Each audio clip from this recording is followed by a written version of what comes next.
What's up, nerds and nerdettes and wee little nerdlings all?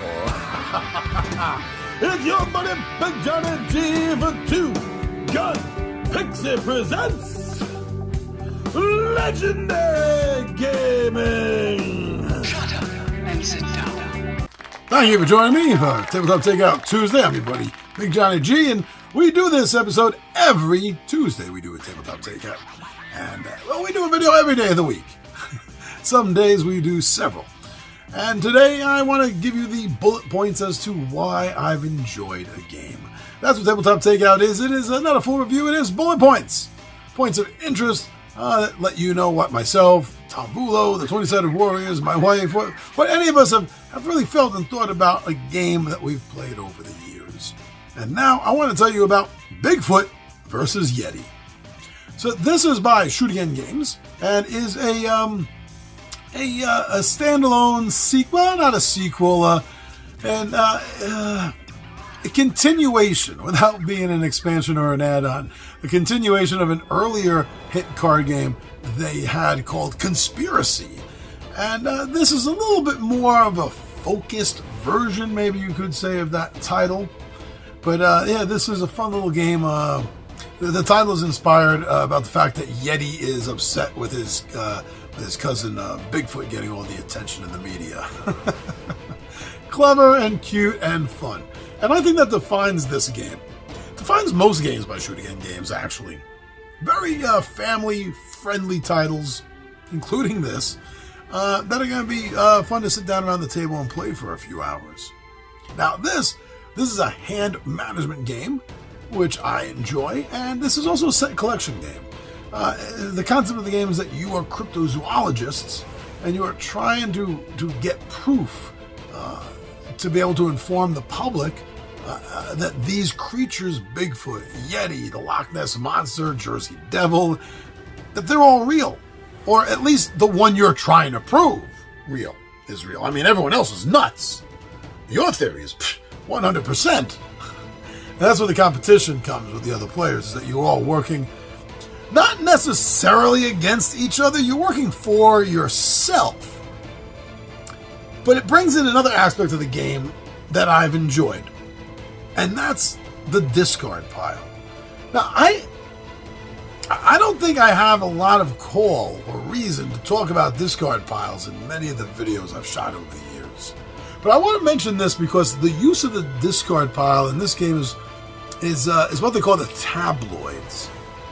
So for anyone that's under my age category, might not know what a tabloid is because you don't know what print is.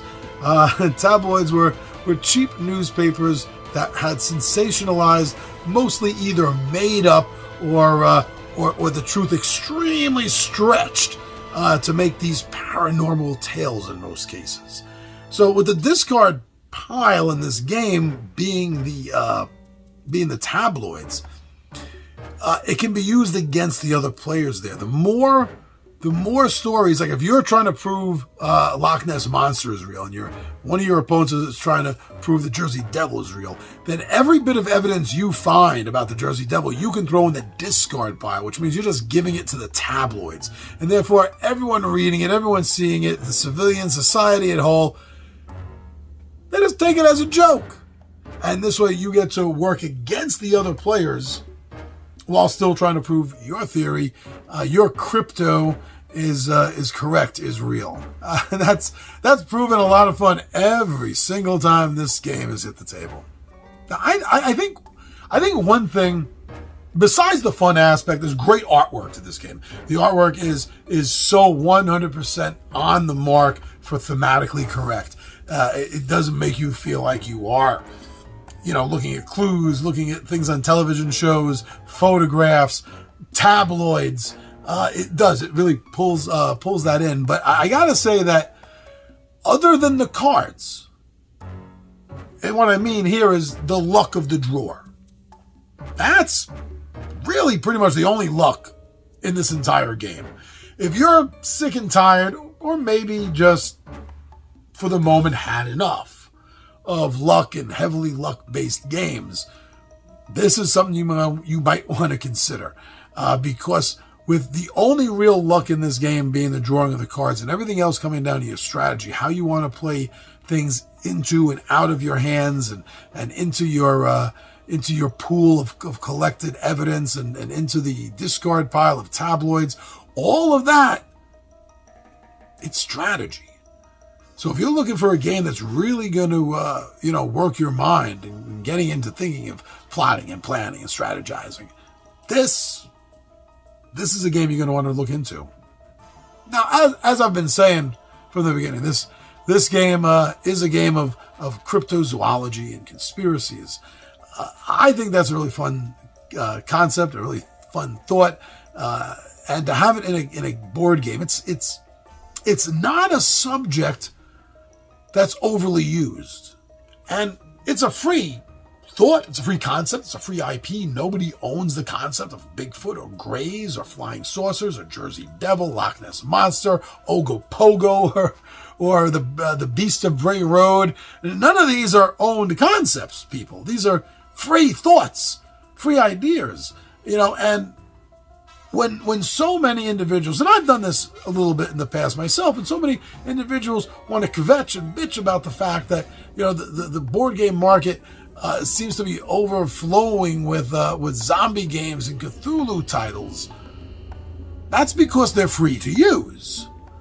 If you're looking for more free ideas and concepts to use, do like Ravensburger's doing with their Horrified series. Do what Shoot Again Games here is doing with Conspiracy and Bigfoot versus Yeti, and go to mythology, go to cryptozoology, go to paranormal things, ufology. This is where you're going to find free IPs for board games that haven't been used to death yet.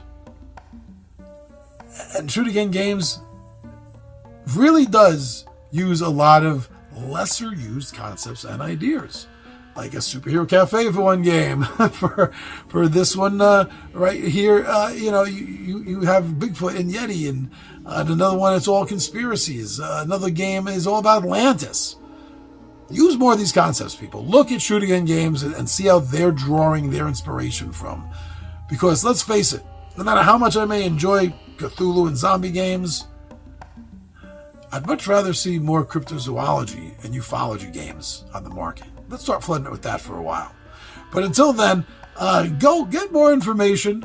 Go get more information on Bigfoot versus Yeti. Watch some playthroughs, and I think you may understand what I'm talking about. I think you may yourself even enjoy the game. But come back and let us know what you think of that after you find out more information and watch a few playthroughs on Bigfoot versus Yeti.